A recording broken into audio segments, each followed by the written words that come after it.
Hacia fines del siglo XIX comenzó la marcha triunfal de las imágenes en movimiento de los hermanos Lumière. Así, en 1896, pocos meses después de su primera presentación en Europa, llegó el cinematógrafo a Chile. Pasarían 15 años antes de que el cine superara su fase experimental y se desarrollase en este apartado país latinoamericano como un moderno medio de comunicación de masas capaz de causar sensación. Hacia mediados de 1910, el mismo se convirtió rápidamente en el principal medio de esparcimiento para un creciente porcentaje de la población chilena.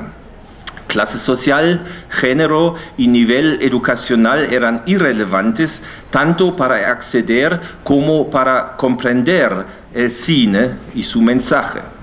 Era una distracción barata y disponible para casi todos los chilenos. Por ello, más que en torno a cualquier otro medio, el complejo alrededor del cine reflejó los debates sobre la nueva cultura de masas y su mercantilización en las relaciones entre hombres y mujeres y el ascenso de la cultura de consumo. Si hubo entre 1900 y 1930 un ámbito considerado genuinamente moderno, este fue el del cine. Las imágenes en movimiento de las películas mudas fueron vistas como símbolos del nuevo siglo. El hecho de que estas imágenes llegasen crecientemente desde el llamado país del futuro, Estados Unidos, no podía sorprender. De veras, en 1927, el embajador de Estados Unidos en Chile informó a su ministro en Washington, cito, "It is probably no exaggeration to say that 9/10 of the moving pictures shown in Chile are of American origin. Most Chileans of the lower classes undoubtedly form their opinion of conditions in the United States from the sensational and melodramatic scenes they usually see on the screen." Fin de cita. Unos 50 años más tarde, la televisión había casi reemplazado el cine como medio visual de influencia central. Pero la influencia de Norteamérica parecía seguir igual. Escribía el sociólogo José Joaquín Bruna en los 80, cito, "La televisión es el gran medio de internacionalización del imaginario de nuestras sociedades, o mejor, si se desea ser más concreto, de norteamericanización de ese imaginario. Modelos de vida, de comportamiento, de valores, de vestimenta, de entretención, de justicia, de velocidad, de urbanización, casi todo nos viene a través de los símbolos del norte." Fin de cita.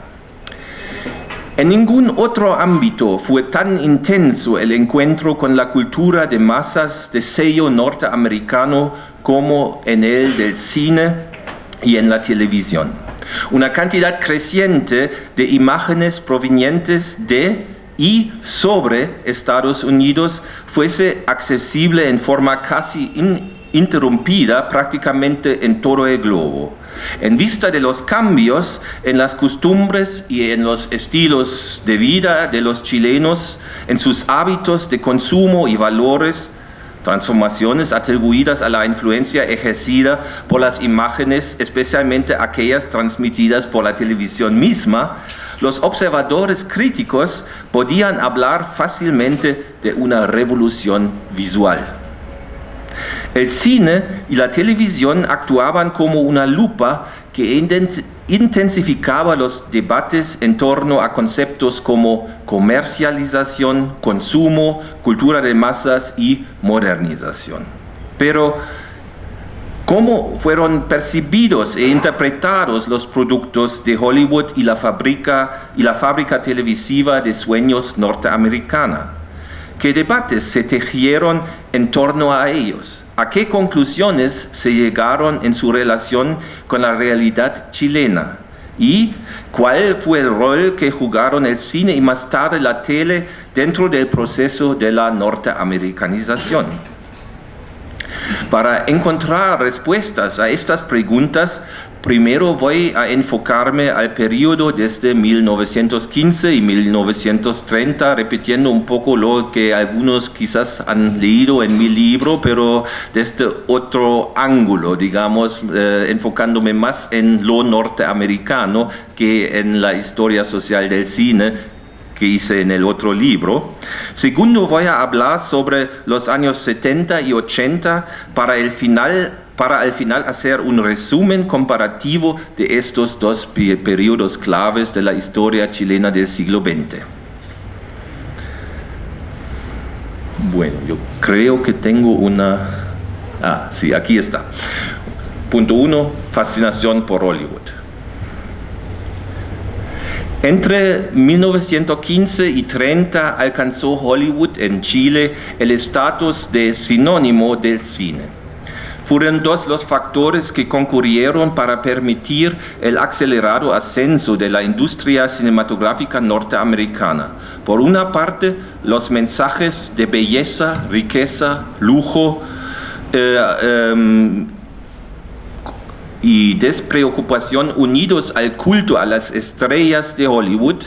Por otra, el poder comercial de productores y distribuidoras norteamericanos que se procuraron en Chile una posición cuasi monopólica. Durante la Primera Guerra Mundial, los productores de Hollywood comenzaron a cultivar sistemáticamente los mercados del sur de América. En este proceso, la industria cinematográfica recibió el apoyo de empresas norteamericanas que operaban en Chile como Ford, General Electric, Remington y otros, pues tenían puestas grandes esperanzas en los efectos publicitarios de las películas en torno al American Way of Life y como consecuencia en las ventas de los productos de consumo norteamericanos. Las películas de Hollywood se proyectaban en salas de cine ubicadas principalmente en las ciudades Valparaíso y Santiago, cuyo número aumentaba de manera constante. Sin embargo, y con el tiempo, las salas se multiplicaron también en las provincias y llegaron incluso hasta los enclaves mineros, donde la influencia norteamericana era especialmente fuerte. Si bien en un inicio se trató por lo general de galpones primitivos o de carpas con sencillas bancas de madera y mucho peligro de incendios, sitios ubicados especialmente en los barrios obreros, a medida que aumentó la popularidad del cine, ocurrió lo mismo con la calidad de las salas. Durante los años 20 cambió el llamado paisaje cinematográfico en Chile. Junto a los sencillos locales que siguieron existiendo, surgieron cadenas de cine de lujo que adoptaron el modelo norteamericano y que ofrecieron todo tipo de comodidades para los que tenían la plata para ganarse la entrada. Ahora bien, si durante esta fase las salas de cine fueron propiedad de empresarios chilenos, el sector de la distribución pasó paulatinamente a manos de extranjeros.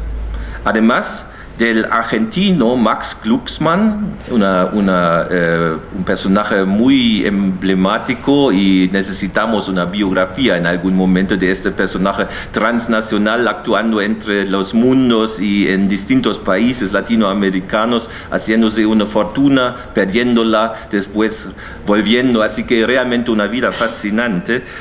Y ese tipo distribuía hacía tiempo las películas de Hollywood en Chile, pero también un grupo de inversionistas norteamericanos ingresó a este negocio en 1920 y durante la segunda mitad de la década de 1920, empresas norteamericanas como la Paramount, la Metro-Goldwyn-Mayer abrieron sus filiales en Chile. La industria cinematográfica norteamericana desplegó una activa labor promocional tanto en las nuevas y numerosas revistas de cine como en las páginas de espectáculos de los periódicos chilenos. Frente a la gran demanda de noticias de Hollywood, la prensa reaccionó enviando corresponsales a California, como fue el caso del conocido periodista Carlos Varra, alias Montcalm, o Carlos Borcosque. Aquella demanda podía atribuirse al hecho de que en ese periodo el público cinéfilo sufrió fuertes cambios. Si antes de la guerra el cinematógrafo era considerado una entretención plebeya, la situación varió después de 1915, cuando la calidad de las películas comenzó a mejorar progresivamente. La construcción de nuevas salas de lujo durante la década de 1920 fue prueba de la asistencia habitual al cine por parte de la oligarquía chilena. Junto al placer que producía ver las películas, el prestigio social que aportaba la visita al cine fue un atractivo adicional que iba en aumento, pues pasar por moderno e ir con los tiempos era importante.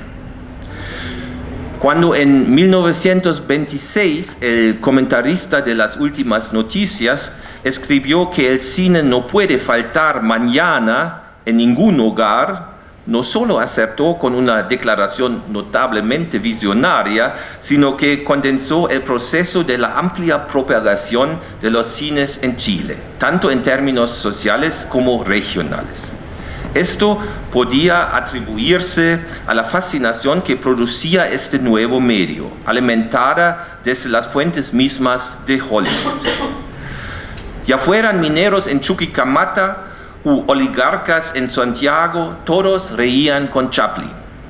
La revista de cine con el nombre Hollywood, un nombre sugestivo, ¿no?, constató acertadamente, cito: un rotito nuestro puede ignorar quién es Mr. Coolidge o Primo de Rivera o a un Mussolini, pero a Chaplin, a Bolaneri, a Tom Mix o a Mary Pickford no los ignora nadie. Son figuras mundiales sin nacionalidad.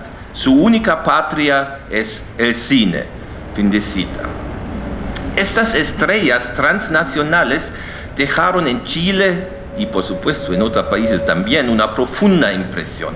Así, tal como en muchos otros planos de la norteamericanización, valía la siguiente divisa, cito: mientras más americano, más popular.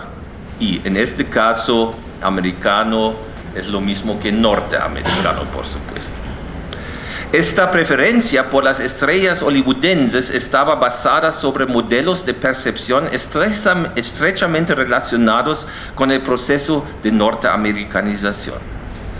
De esta manera, relatos de viaje enviados desde Estados Unidos e informaciones de prensa acentuaban una y otra vez la gran importancia que tenía el cine en este país, en Estados Unidos.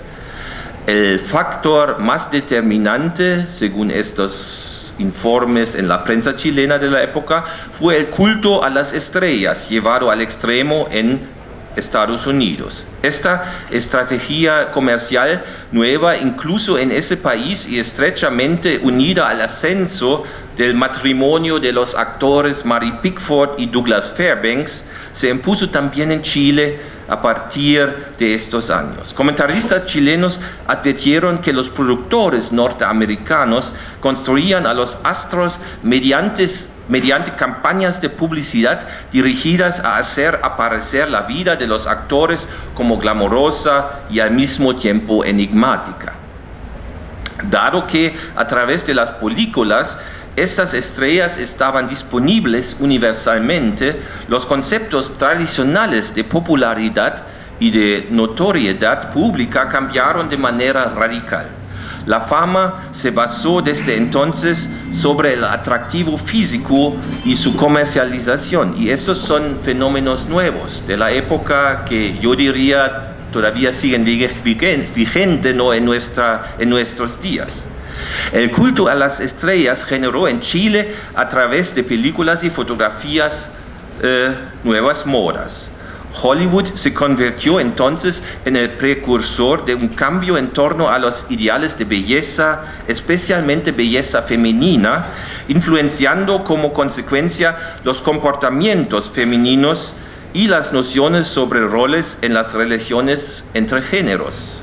Las estrellas femeninas podían y debían vestirse de manera extravagante. Las imágenes muestran ejemplos de estrellas al estilo flapper, ¿no? Flapper, el nuevo estilo de la época de la mujer. Conscientes, estas mujeres, de mi punto de vista, son muy conscientes de sí mismas, ¿no? La manera de presentarse a la cámara, al ojo fotográfico, es muy agresivo casi, ¿no?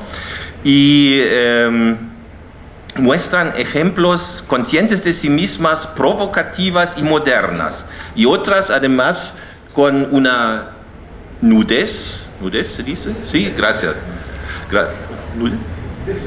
Desnudez, muchas gracias. Con una desnudez que también era bastante nueva, ¿no? Para la época, en los años 20.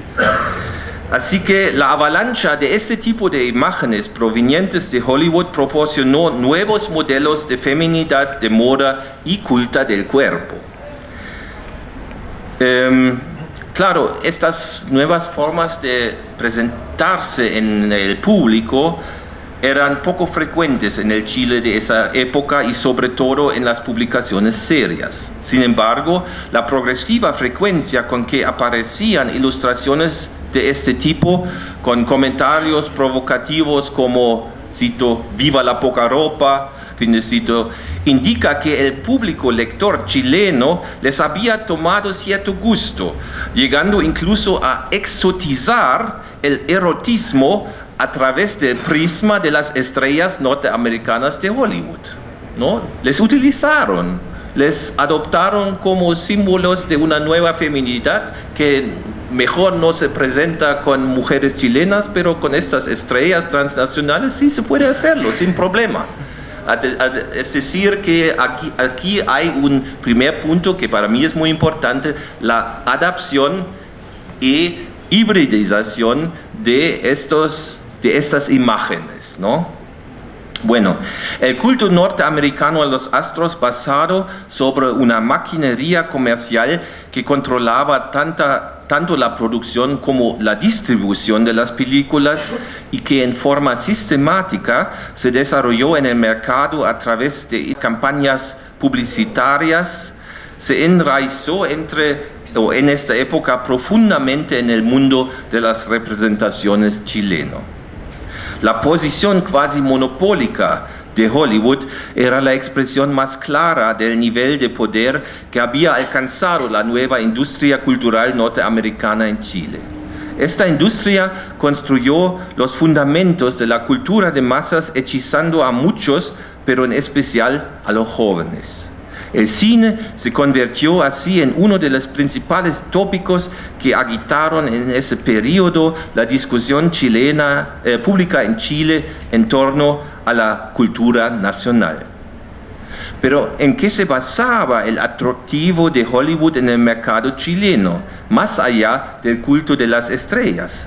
¿Por qué lograron desplazar los norteamericanos a la competencia? Y existía una cierta competencia, no olvidamos que había un cine de la República de Weimar, un cine de Francia, bien importante, ¿no? Pero ¿por qué la preferencia para este tipo de películas? ¿Por qué eran considerados esencialmente de mejor cualidad incluso?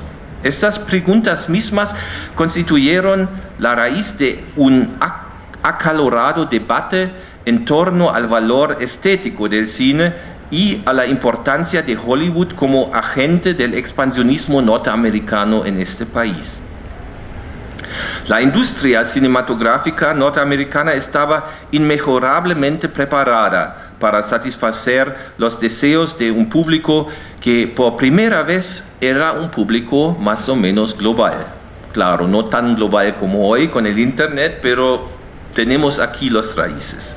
Los observadores chilenos reconocieron con precisión que el cine de los yanquis obedecía exclusivamente a las reglas del mercado y que utilizaba intencionalmente su poder financiero y de distribución para maximizar sus ganancias.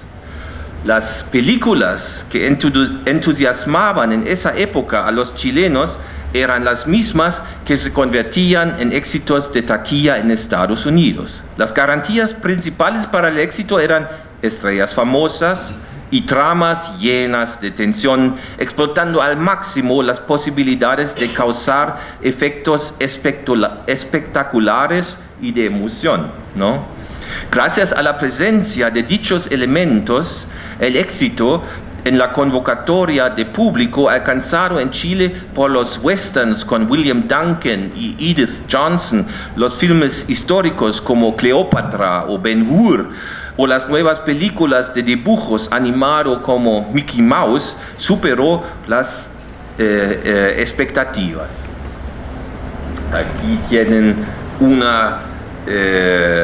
ejemplo de estas westerns, que era uno de los géneros típicos cinematográficos norteamericanos que tuvieron mucho éxito aquí en este país. La base del éxito de estas películas radicaba en renunciar a pretensiones artísticas y ofrecer a cambio historias estereotipadas con finales felices o, como apuntaba un comentarista, la vida, cito, pero de la vida corregida al gusto de las almas sensibles. Fin de cita. En vista del peso que tenía este corriente del mainstream fílmico, parecía quedar obsoleta la pregunta acerca del valor estético del nuevo medio. ¿O acaso si podía ser el cine una forma de arte también? El que los intelectuales chilenos debatiesen intensamente en torno a estas preguntas muestra cuán fuertemente estaban integrados al debate internacional sobre el cine de aquella época. Los chilenos que defendían el cine estaban entonces en buena compañía cuando acentuaban el carácter democrático de esta nueva forma de esparcimiento. El hecho de que el cine ofreciese un entretenimiento asequible a todas las clases sociales fue calificado como algo revolucionario.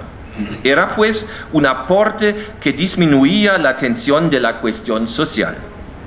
Además, permitía, mediante un idioma transnacional, superar las fronteras nacionales. El director del periódico El Mercurio, Carlos Silva Vildósola, constató en 27 que, cito, el cine es igualitario, es barato, es fácil.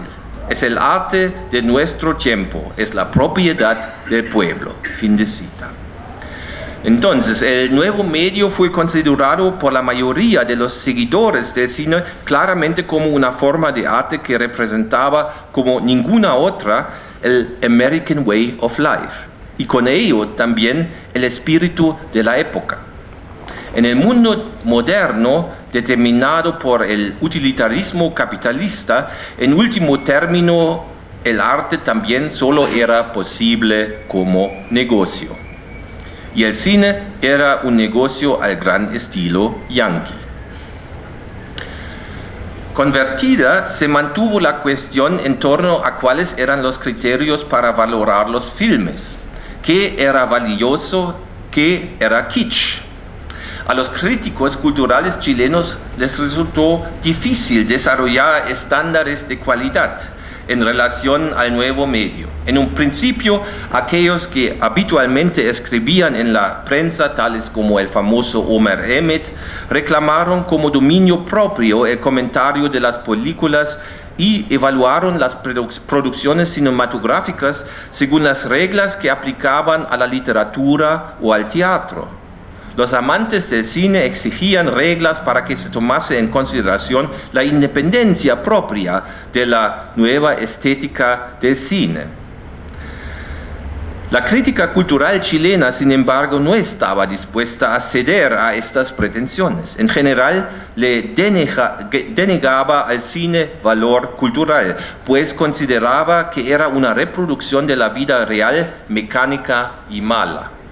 Dentro de esta argumentación jugaban un rol central el carácter de negocio de Hollywood y el sensacionalismo de la fábrica de sueños de Estados Unidos. Según esto, el cine era solo un esparcimiento barato para las masas incultas. Este juicio fundamental lo compartían no solo los críticos culturales, sino también sociólogos como Alberto Cabero, quienes veían en la trivialidad de Hollywood directamente una amenaza para el pueblo chileno, ya que favorecía el atontamiento.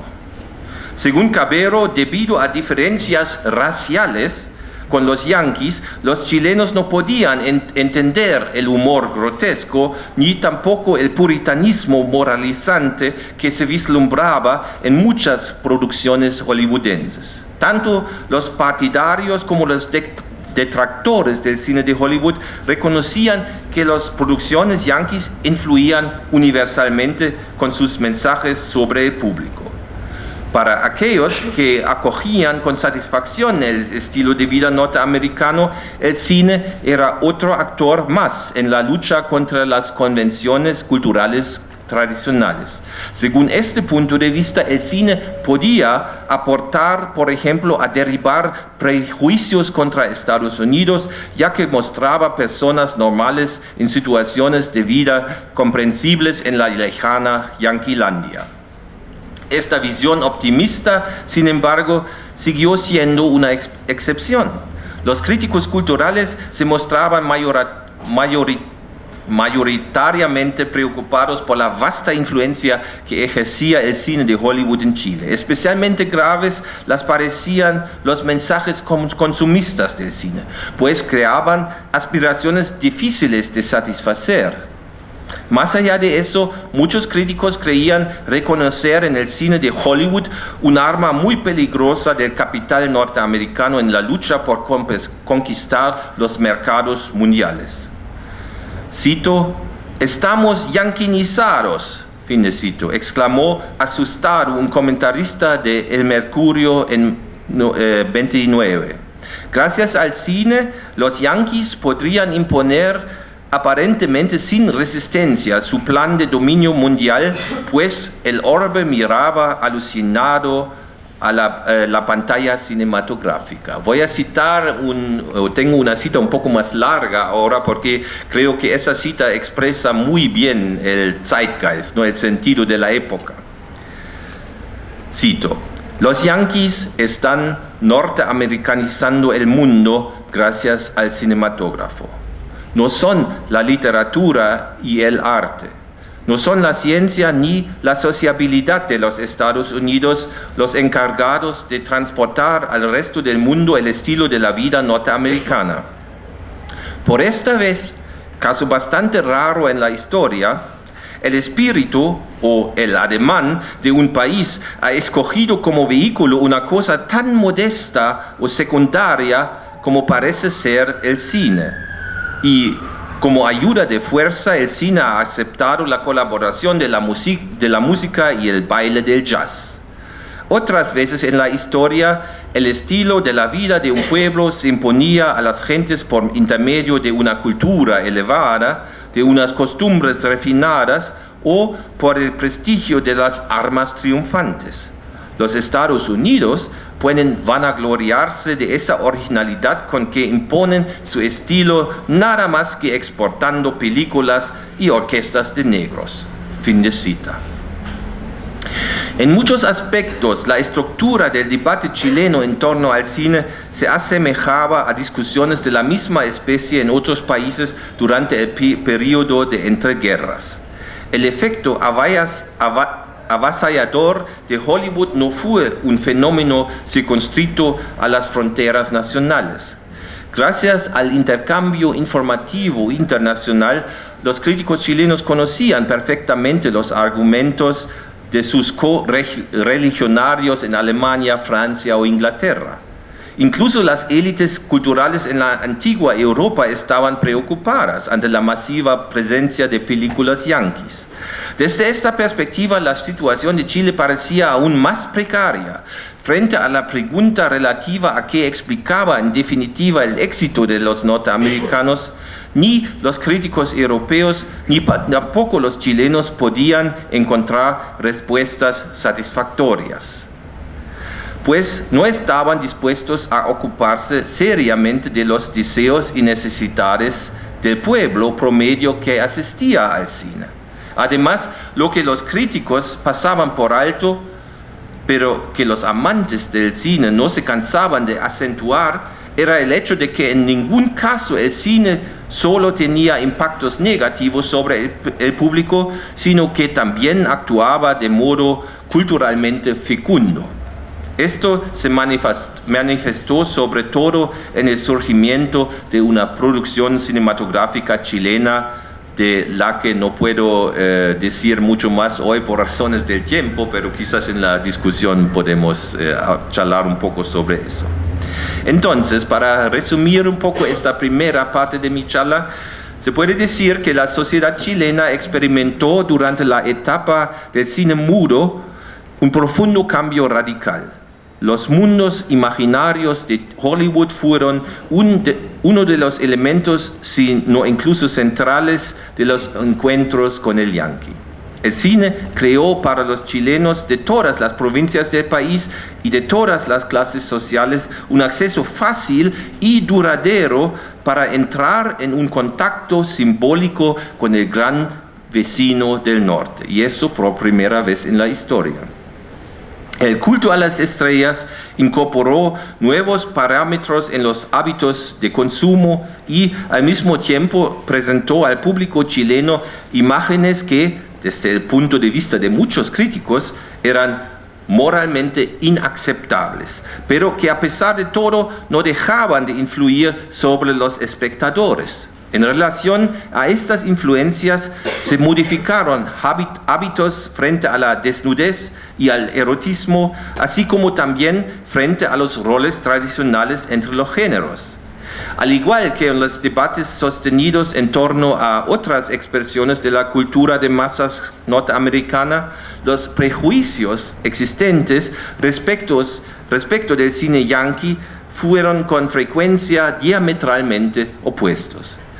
Pero ya fuese que lo aplaudieran o no, los intelectuales debían confrontar el desafío estético del nuevo medio, pues coincidían en que sus efectos eran evidentes en el estilo de vida de muchos chilenos. La llamada yanquización o norteamericanización, ambos conceptos de la época, a través de los largometrajes provenientes de Estados Unidos, era considerada como un hecho axiomático. De todos modos, quedó de manifiesto que si bien el cine de Estados Unidos podía actuar de forma fecunda, la supremacía de Hollywood podía ser a la vez un fuerte obstáculo para los esfuerzos en la creación de una industria cinematográfica nacional. Los cineastas chilenos se sumaron por lo mismo al coro de voces que exigían implementar medidas de protección nacionalistas y que se hacía escuchar cada vez más fuertemente en la medida que los efectos de la crisis financiera mundial destruían cantidades de sueños de bienestar, ilusiones que Hollywood había ayudado a crear. Entonces, ahora voy a pasar a la segunda parte de mi presentación, la época de la televisión. Si bien en Chile la expansión de la tele comenzó comparativamente tarde, una vez iniciada fue rápida e imparable. Su difusión estaba estrechamente vinculada a los progresos técnicos que experimentaba en ese nuevo periodo de comunicación en los países industrializados que contribuyeron a su despegue a nivel internacional. ¿Cómo se estructuró el desarrollo de la televisión en Chile? El explosivo boom vivido por la televisión chilena entre 1965 y 1989, ese periodo en que me voy a enfocar ahora, que integró a chilenos de todas las clases sociales y regiones al mercado nacional de imágenes, estaba estrechamente ligado a impulsos provenientes, de nuevo, de Estados Unidos. Tanto los satélites como los televisores en colores y las normas para el vídeo fueron adoptados desde el norte. Los desarrollos estructurales propios de la forma de organización de la televisión chilena con un régimen estatal universitario muestran, sin embargo, que había claramente espacio para caminos propios, a pesar de la completa dependencia tecnológica. Recién con el giro neoliberal que durante los años 80 allanó el camino a la privatización, fue posible que se impusiera plenamente aquello que se percibía frecuentemente como una norteamericanización sin contrapeso de la televisión y que incluía tanto a la televisión por cable como a la televisión pagada. Al examinarlos con más detalle, los caminos propios del sector televisivo chileno fueron más acotados de lo que hace suponer la existencia de 20 años del monopolio estatal universitario. En términos de contenido, el nuevo medio estaba fuertemente marcado por las influencias desde Estados Unidos, y no solo por el elevado grado de comercialización. Para ordenar los contenidos de la televisión chilena de los años 70 y 80 en su continuidad histórica, es necesario mirar previamente el desarrollo del cine hollywoodense en Chile entre 1930 y 1989. Y voy a decir solamente un par de palabras porque me parece importante para ver el contexto, ¿no?, entre el nuevo medio de las imágenes y el antiguo medio de las imágenes. Hollywood mantuvo su atractivo en Chile incluso durante la crisis económica mundial, a pesar del extendido anti-norteamericanismo que ésta provocó. Es más, dentro del sector del entretenimiento, la fábrica de sueños siguió consolidando su dominio entre las décadas 40 y 60. En términos comerciales, eso se debía a que poseía el control de la distribución a través de consorcios transnacionales como Warner Brothers, United Artists, 20th Century Fox, a los que se unió la mexicana Pelmex. Estos consorcios traían a Chile desde Estados Unidos películas exitosas subtituladas al castellano o sincronizadas. Estas dominaron claramente el mercado antes y después de la reanudación de las producciones europeas, pues casi no tenían competencia. Estoy hablando ahora sobre el periodo de la Segunda Guerra Mundial. La televisión fue determinante para la extensión del culto a las estrellas. También hizo que cada vez fuese menos necesario ir al cine para ver a las estrellas. Todo ello era consecuencia de que la televisión chilena definía sus contenidos a partir de aquellos elementos que habían dado buenos resultados en Estados Unidos. Importaba desde allá material, aunque no siempre se tratara de películas producidas en Hollywood. Desde los inicios de la televisión chilena en la década de los 60, sus contactos con Estados Unidos fueron más allá de lo tecnológico, lo que permitió que hubiera diversas formas de influencia en los contenidos. En el marco de la Alianza por el Progreso, la Embajada norteamericana, la CIA y la USIA, United States Information Agency, utilizaron la televisión chilena para el desarrollo de la propaganda anticomunista, por ejemplo, proporcionando en forma gratuita documentales y servicios noticiosos en apariencia neutros. Durante la primera etapa del boom de la televisión, iniciado en 65, los programas más exitosos fueron las típicas seriales comerciales norteamericanas en versión hispanizada. Durante el régimen militar aumentó el número de series de entretenimiento provenientes de Estados Unidos, las cuales determinaron fuertemente el contenido de la programación televisiva chilena. Las cadenas de televisión chilenas adquirían casi siempre los derechos para transmitir series y largometrajes norteamericanos dentro de paquetes baratos. Mira aquí el atractivo del mal, Dallas en Chile, ¿no? La irradiación mundial de la serial Dallas tampoco se detuvo en Chile, ¿no?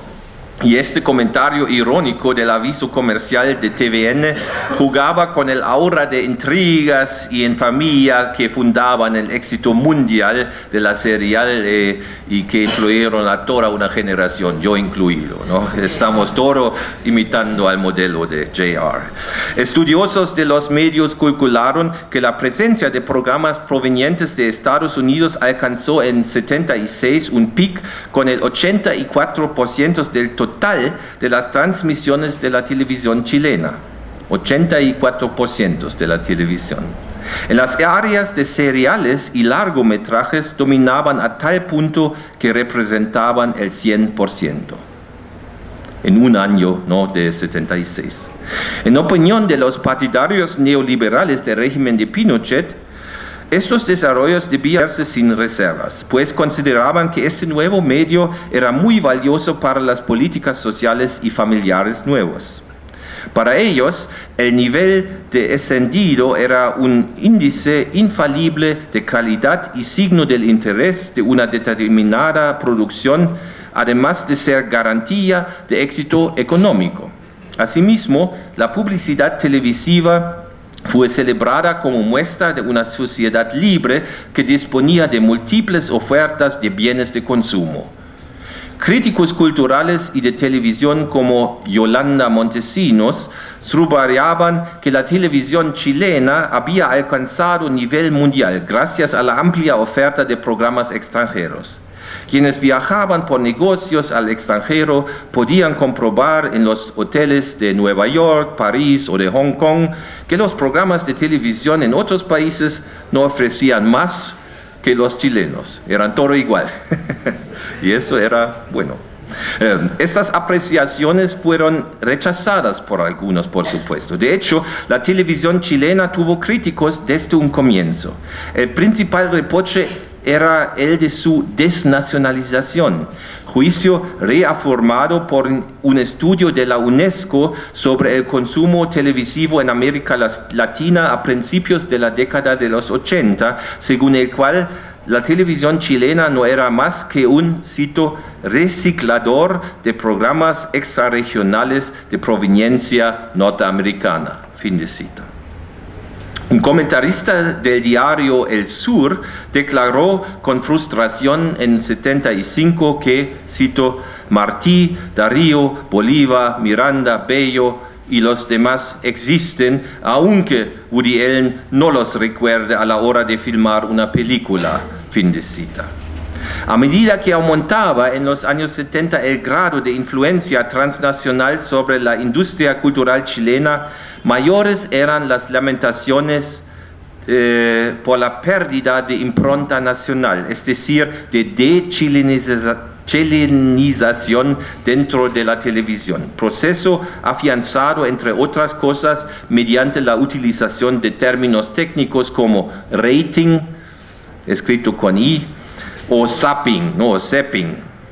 El documental de 1984, el Charles Bronson chileno, idénticamente iguales, de Carlos Flores, no sé si alguien de ustedes lo ha visto, idénticamente iguales, de Carlos Flores, era una incisiva parodia del afán de imitación que acompañaba ese proceso, ¿no? La escasez de la llamada cultura, es decir, de alta cultura elitista, y la orientación guiada exclusivamente por el gusto de las masas, provocó reproches plagados de pesimismo cultural que planteaban la deshumanización a través de la televisión. Por ejemplo, periódicamente había críticos afines al régimen que expresaban sus reparos fundamentales por la soledad y el cambio en los comportamientos que causaba el consumo de televisión, los que llevaban incluso al suicidio cultural, como opinó el psicoanalista Armando Roa. En especial criticaban la supuesta amoralidad de los programas norteamericanos. Permanentemente se producían discusiones respecto de los efectos de la exaltación de la violencia, del consumo de drogas y de la pornografía que transmitían esos programas. Obviamente, la oposición evaluaba la situación de manera muy diferente.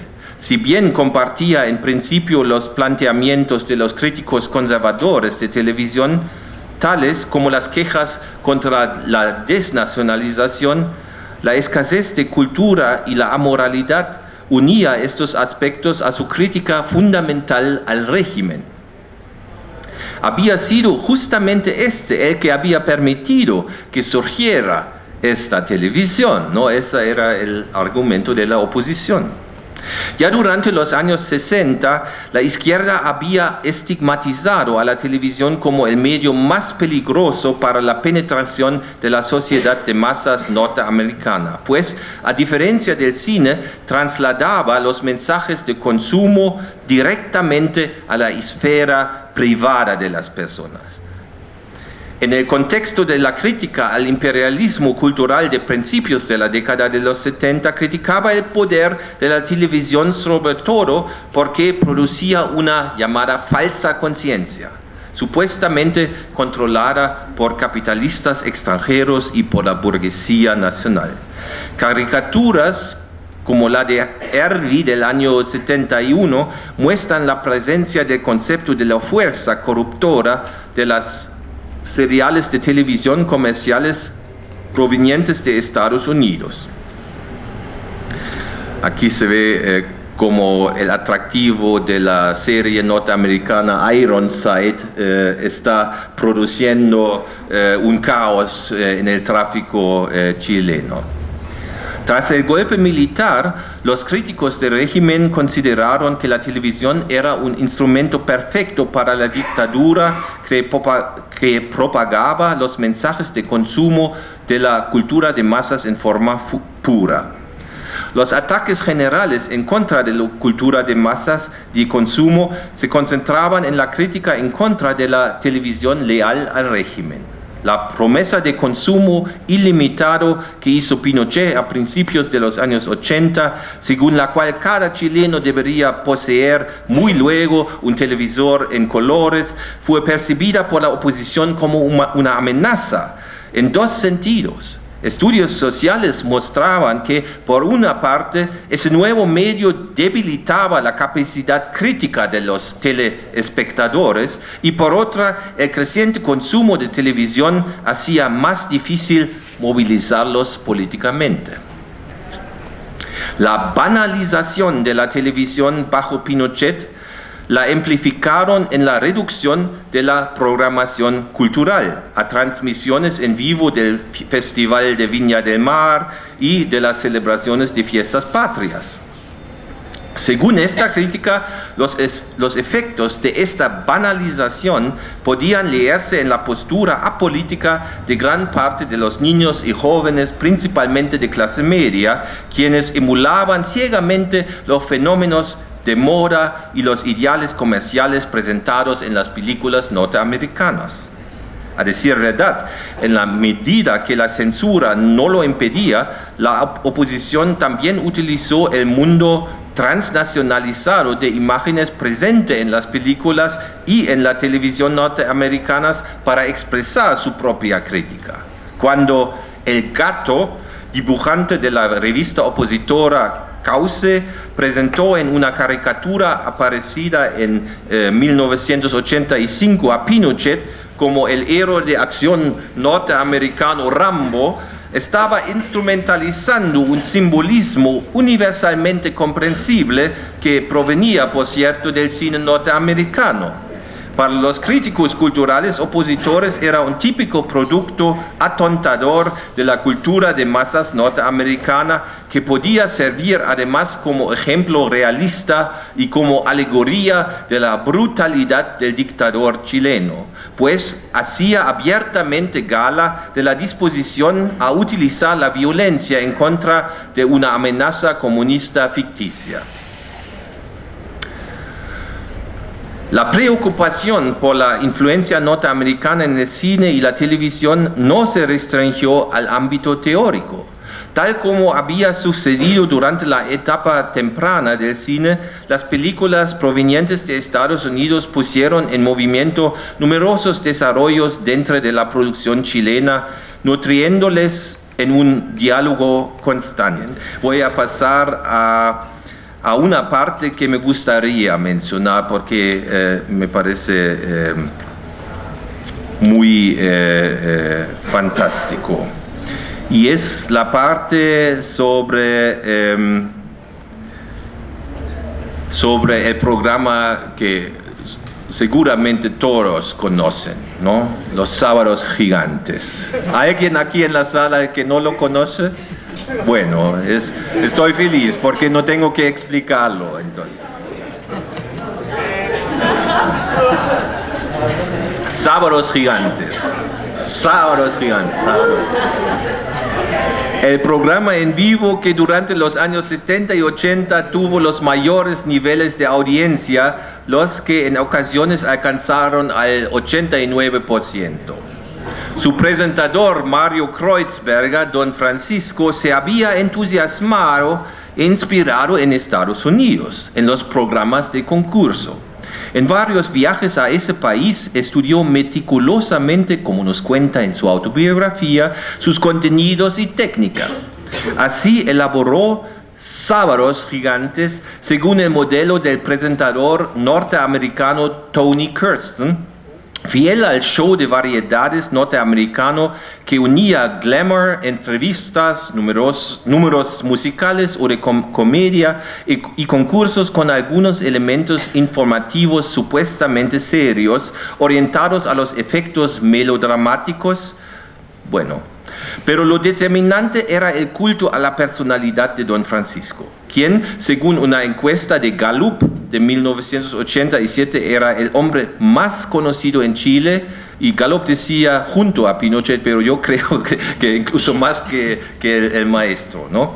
Pero Don Francisco había conseguido modificar de manera ingeniosa los diversos estímulos y ejemplos norteamericanos para el contexto chileno, de modo que su afirmación de que no copiaba, sino que adaptaba, estaba plenamente justificada.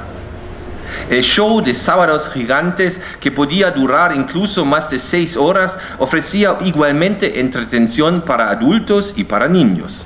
Tanto los reportajes de los viajes de Kreuzberger como la sección La película extranjera abrían una ventana al mundo desde la visión de la clase media chilena.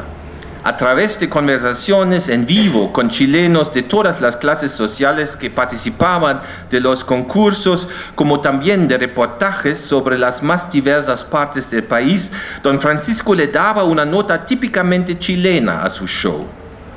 En las así llamadas campañas de bien social, se describía por lo general a través de casos particulares, problemas sociales, sin por ello hacer una crítica al régimen. Esas campañas servían, en todo caso, para activar campañas de donativos de alcance nacional, las que producían un elevado grado de identificación nacional. Estas acciones fueron institucionalizadas en la Teletón, una especie de vástago de Sábados Gigantes. La idea de este maratónico espectáculo, que podía durar más de un día, fue tomada por Don Francisco de un ejemplo norteamericano de las campañas solidarias para discapacitados realizados por el cómico Jerry Lewis. Sábados Gigantes utilizó asimismo en detalle modelos de comercialización provenientes de Estados Unidos. Así, Don Francisco aparecía desde un comienzo como presentador de las frases publicitarias e incluía al público del estudio como coro de los jingles. Además, diversas marcas entregaban premios para los concursos. Logró que algunos bloques del programa tuviesen auspiciadores especiales. A raíz de los enormes índices de audiencia y de la fuerza de convicción del propio don Francisco, quien sabía cómo venderle al público los mensajes de consumo con un sentido de complicidad, ¿no? Aparecer como auspiciador dentro del programa era altamente codiciado. Kreuzberger mismo se convirtió en un hombre rico gracias a la comercialización de su show, por supuesto. Tal como afirmaban coincidentemente críticos de la televisión, tanto de izquierda como de derecha, en términos comerciales, Sábados Gigantes estaba a la altura de los programas nocturnos más exitosos de Estados Unidos e incluso los superaba debido a su posición monopólica dentro del mercado chileno.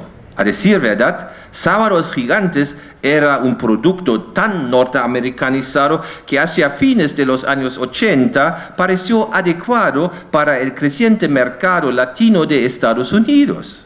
A partir de enero de 1987, el show fue producido y emitido en Miami. La versión chilena que siguió efectuándose se nutría ahora en gran parte de los elementos producidos en Florida. En poquísimo tiempo batió todos los récords en Estados Unidos. A los pocos meses, Kreuzberger recibió el segundo lugar en el premio Emmy de Florida, convirtiéndose en superestrella internacional en la escena latina norteamericana, además en Colombia y en México, países donde también se veía el programa. En vista del enorme éxito, también en Estados Unidos se transformó en un medio publicitario muy solicitado. La revista Carola hablaba con bastantes fundamentos de Kreuzberger como, cito, como un Bolívar del siglo XX. Y bueno, ¿no? Este programa típicamente chileno, aquí con el Tide en la mano, ¿no? Es que recibió tanto éxito. Los comentaristas chilenos, por supuesto, estaban orgullosos del éxito de su Don Francisco en Estados Unidos. El hecho de que un producto que en su opinión era típicamente chileno se impusiera en el país de origen de la televisión de entretenimiento parecía confirmar la impresión de la vasta modernización de Chile, de la que se vanagloriaba permanente el régimen militar. Desde el punto de vista de los críticos culturales, el fenómeno del llamado sábado gigantismo no era sorprendente, pues reflejaba fielmente las tendencias niveladoras de la cultura televisiva y globalizada. Hacia fines de la década de 80 también se impuso dentro de la oposición la idea de que era necesario un acomodo con las tendencias globalizadoras de los medios de comunicación, claramente visibles en fenómenos tales como el éxito americano de Sábados Gigantes. Como vanguardia de esas tendencias y como el principal medio de comunicación masiva de este tiempo, la televisión podía jugar un rol positivo en este proceso. Así lo había mostrado la experiencia del proceso de transición. En definitiva, Sábados Gigantes era tan exitoso porque el programa evadía una clasificación nacional. Era un producto híbrido entre las influencias norteamericanas de la cultura de masas y el Chile despolitizado del régimen militar. Por ello, en términos globales, el programa de Don Francisco era también el ejemplo palpable del diálogo entre la producción cinematográfica y televisiva chilena con el vecino del norte, el cual proporcionaba estímulos, imágenes, estructuras comerciales y lenguaje simbólico de los que Chile luego se apropiaba y que eran transformando en el país. Para resumir, una palestra bastante larga, si la televisión era realmente el gran medio de la norteamericanización, ¿se recuerdan de la cita de hace 2 horas? No solo de los chilenos, sino de los latinoamericanos en general, como afirmó José Joaquín Bruna, entonces era un proceso dinámico que portaba dentro de sí los elementos de intercambio y de circulación y de desintegración de las fronteras nacionales. Este nuevo medio solo había podido surgir en Chile como subproducto de los desarrollos tecnológicos y estructurales producidos en el norte, por supuesto. Desde un comienzo, los chilenos a cargo de la industria televisiva dirigieron sus miradas hacia allá, tal como ya había sucedido en la fase del cine mudo. Esta dependencia básica de la televisión siguió presente a pesar de que durante el régimen militar y especialmente durante la Unidad Popular fue duramente criticada a raíz del carácter penetrante del nuevo medio.